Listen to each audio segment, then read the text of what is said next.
Hey guys, Leo with the Triangle Offense here.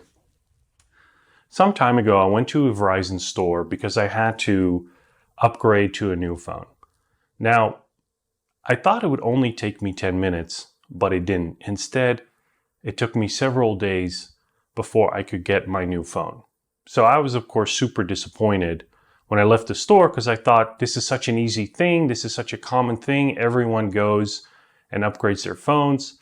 Why was this so difficult? So I had some time and I thought, why don't I share my thoughts about the Verizon experience that I had that day, break it down for you guys, and then maybe teach you a thing or two about how somebody like me who's in tech and is a principal UX designer thinks about customer experiences. Okay? So come along with me as I do a deep dive into every little interaction I had with Verizon, and I'll share some of my thoughts, my observations on what's happening, and then also what the problem may be, and then maybe how they can also fix those things. Okay? So come on, let's go check it out. I pull up to the parking lot where the Verizon store is. So this Verizon store is in a walking mall, as you can see from the picture.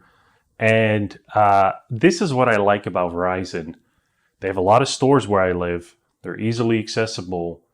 And that day I could park really close to the parking lot. I had my daughter with me so I could hold her as I walked to the store. So this first interaction was going great. Okay? As you can see from the picture, this is the parking lot in front of Verizon. And I like this location because it's in a walking mall. It's easily accessible. The parking isn't too bad. And I can literally just carry my daughter right to the store. I don't like walking in the parking lot with my kids because you never know. There's a lot of cars, a lot of people driving there. So, but that day, parking was great and we were off to a great start. In this picture here, you can see the Verizon store. It's got tinted windows. It's hard to look inside. I never know if it's open or not, but they do have a sign on the sidewalk and it looks like they're not too busy. Again, I'm having a hard time looking into that store, but right now I'm like, you know what? I'm still feeling good about this decision. It doesn't look like it's too busy. Let's go walk inside, okay? Okay, in this picture, you see the foyer or the entrance of the store itself. So I've walked inside and right there, I'm greeted by two Verizon reps and I just talk to the one that's nearest to me. I say, hey, how you doing? I'm Leo. I need your help today. I'm looking for a new phone. And I give him my phone number and he says, great, let's go talk in the back table. Not a problem. Okay, now from this picture, you can tell we're in the store, we're walking towards the back table, and immediately I observe several things.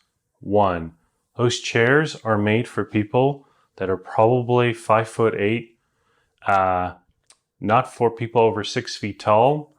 It also indicates to me that you probably don't want to sit on them too long because it's uncomfortable. And it does, honestly, it doesn't look that appealing to me, but that's okay because, again, I have my daughter with me and I just put her in the chair and say, all right, you sit in the chair and I will stand.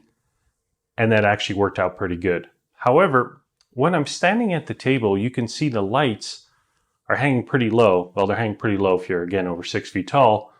And what happened is, as I was talking to the Verizon rep, the lights kept glaring into my eyes. So I was kind of squinting my eyes as I'm talking to him. Probably not an optimal situation. Okay. I didn't like that very much. The other thing is the experience that you create when you have those chairs. Some reps sit, I've noticed when I was there a couple times. And even when I was there, they were standing, which creates this effect that the Verizon rep is standing and you're sitting, which creates a look down effect. I'm not sure if the reps themselves don't want to sit at these tables because the chairs look really uncomfortable or because it's easier on their back, but I don't like that dynamic myself because I'd rather that the rep and I meet and talk face to face and an eye level as best as we can versus them looking down on me as I'm explaining to them what my needs are for that visit. Okay, this is a picture of me at the table with the rep. And as you can tell, those lights are really annoying if you're taller and if you don't sit down. So I'm probably in the minority here, by the way. So that's just another observation.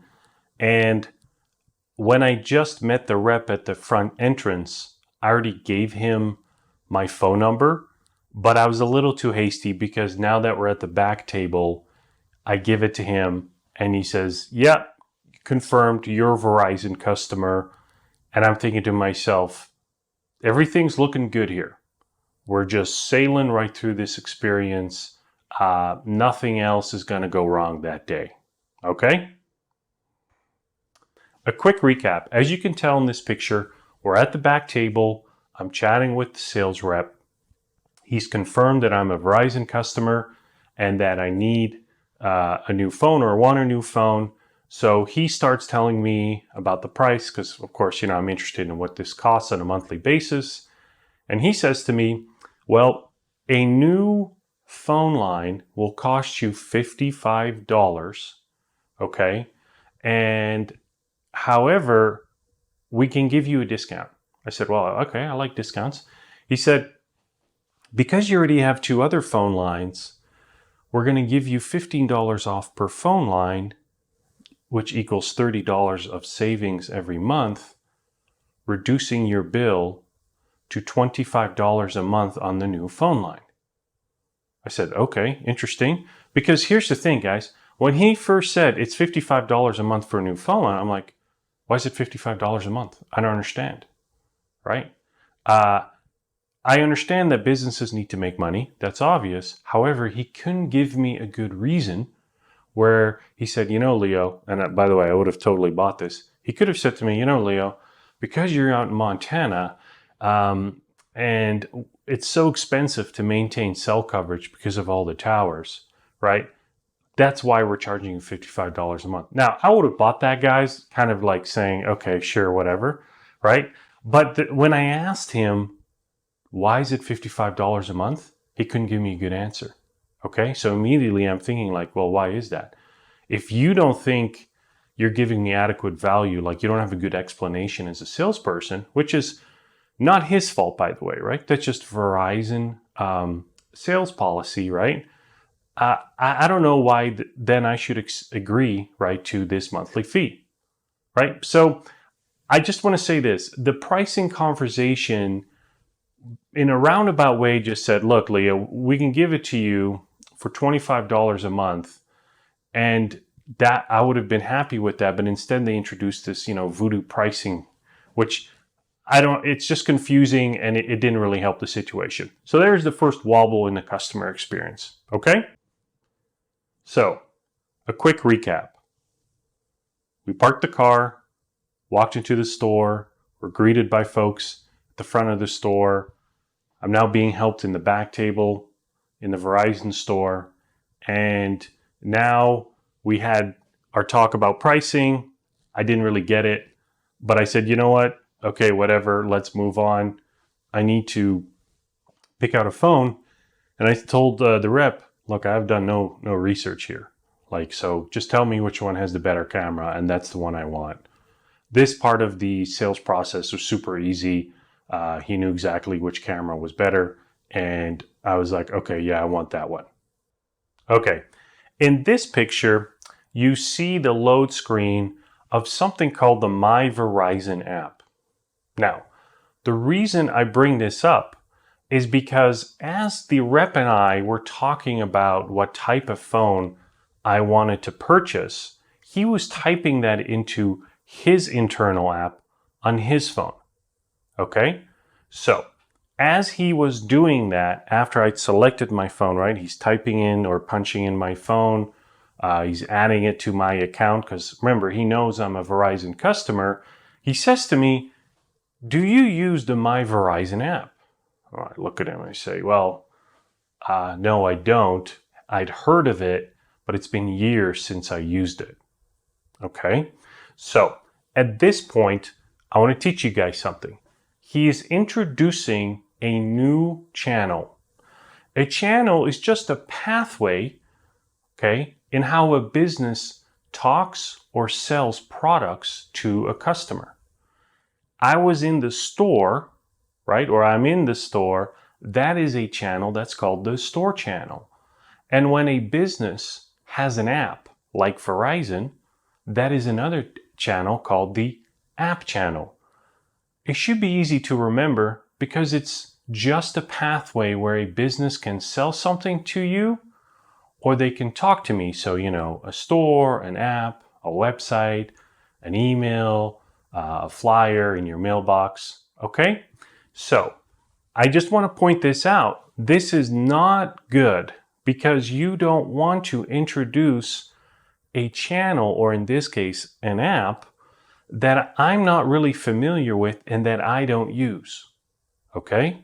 So, this is a red flag for me because now I'm wondering, do I need this app to do something here today?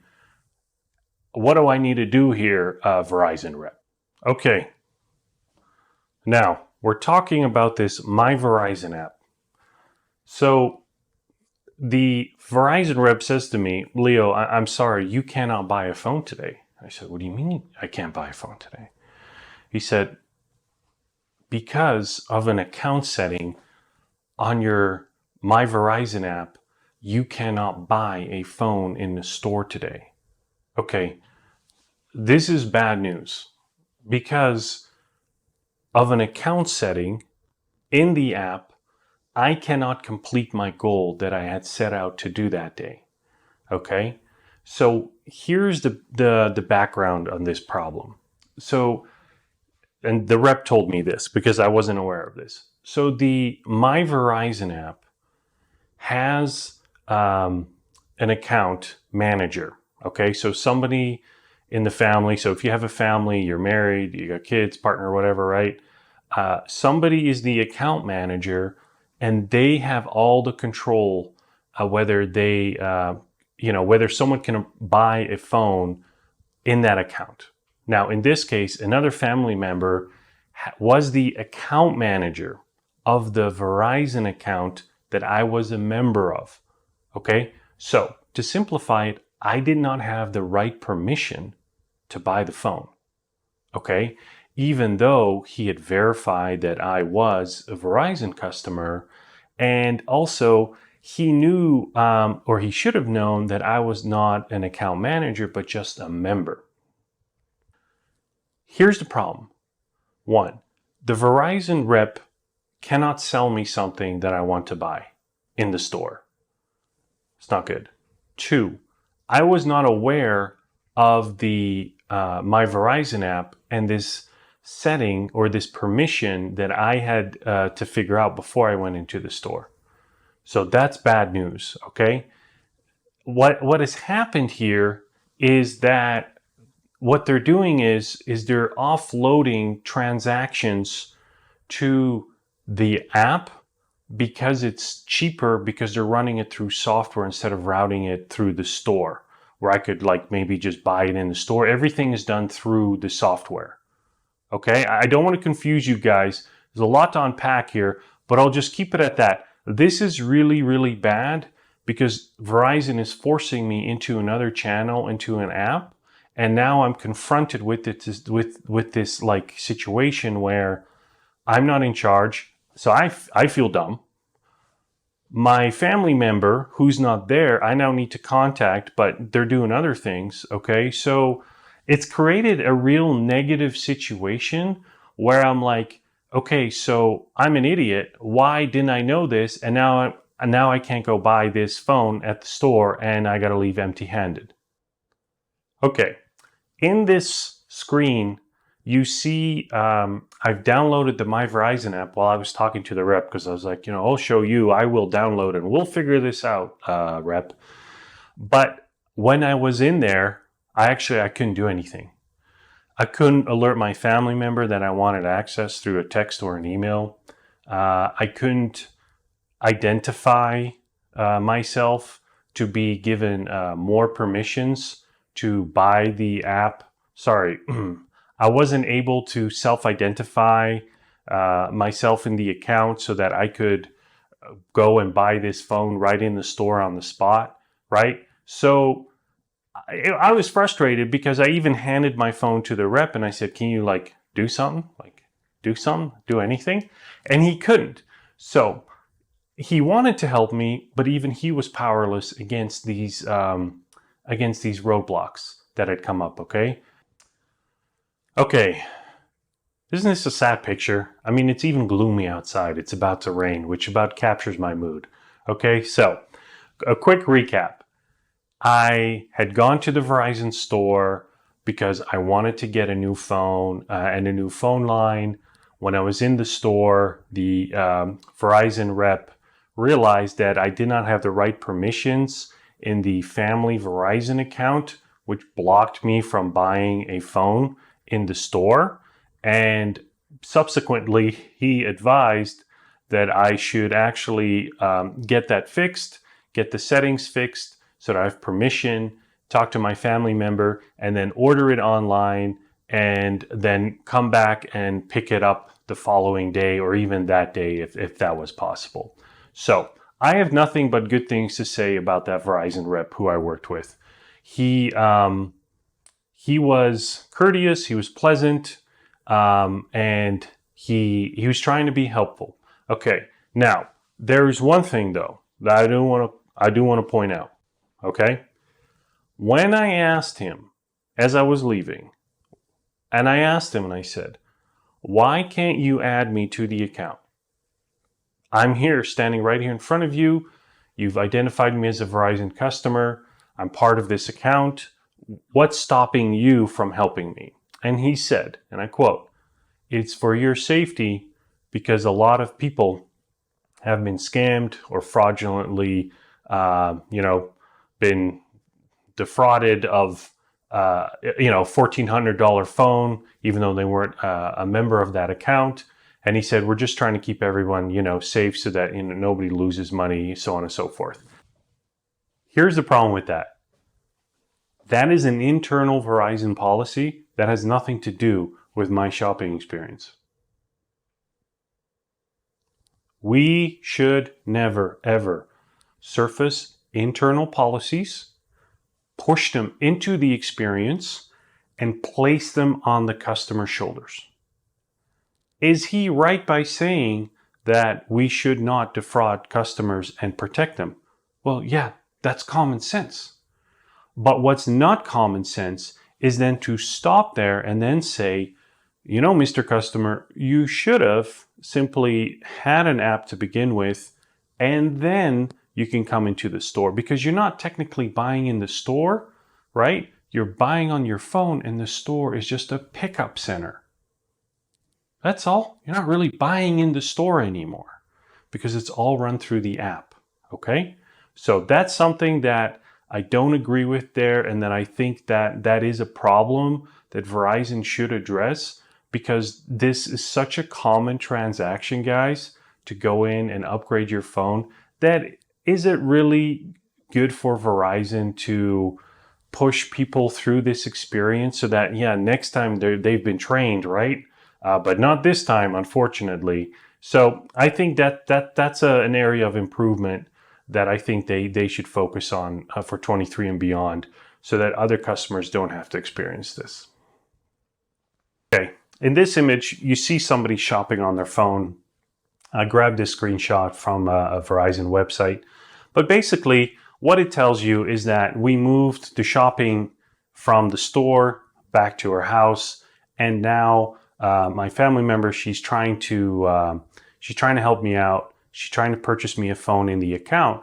And wouldn't you believe it, it took her 3 tries before she could figure it out and actually purchase me a phone through the app. So that's strike 2. If you're going to offer a solution in the store, then you better be sure that process that you are advising the customer to go do, right, is so simple and so easy that it shouldn't cause them any additional grief. Okay? So I think that was a major letdown, because now I'm passing on, right, these frustrations and really work to a family member, and that could have all been avoided, right, if it was just easier for me to be added to an account. Now, to make matters worse, when she had ordered the phone and said, yes, go ahead, Lee, and go pick it up, she couldn't add me to the account to become an account manager because something wasn't working or was too difficult. So she had to call the Verizon call center. You see do you see what's going on here?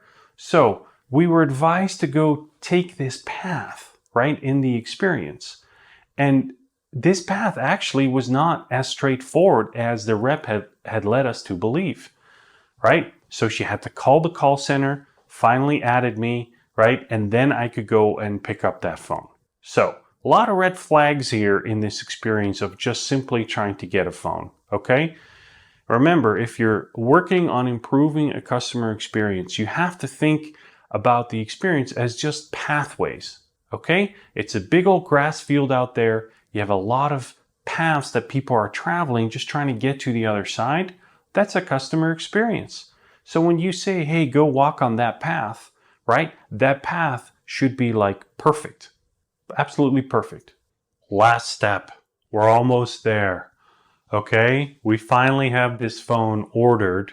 As you can see in this picture, there's a bag with a phone in it, and that is what is waiting for me at the store that I had previously gone to go and buy the phone in the first place. Okay, now I'll give Verizon all the credit here because this part was smooth and easy and it was flawless. I drove to the store, I walked in, I said, I'm here to pick up a phone. I showed my ID because what was she doing? She was checking that account and making sure that as an account manager, I could actually pick up the phone, right? And she said, yeah, this checks out. Let me go get the bag. Here's the bag. Thank you. Have a great day. And that was all within 3 minutes. So kudos to Verizon on this step of the customer experience. And it's unfortunate that how great it was here that could not be replicated earlier in the experience when I was trying to buy that phone in the store. Okay? So, thank you for listening to this very quick and brief breakdown of this experience I had with Verizon. All right, take care.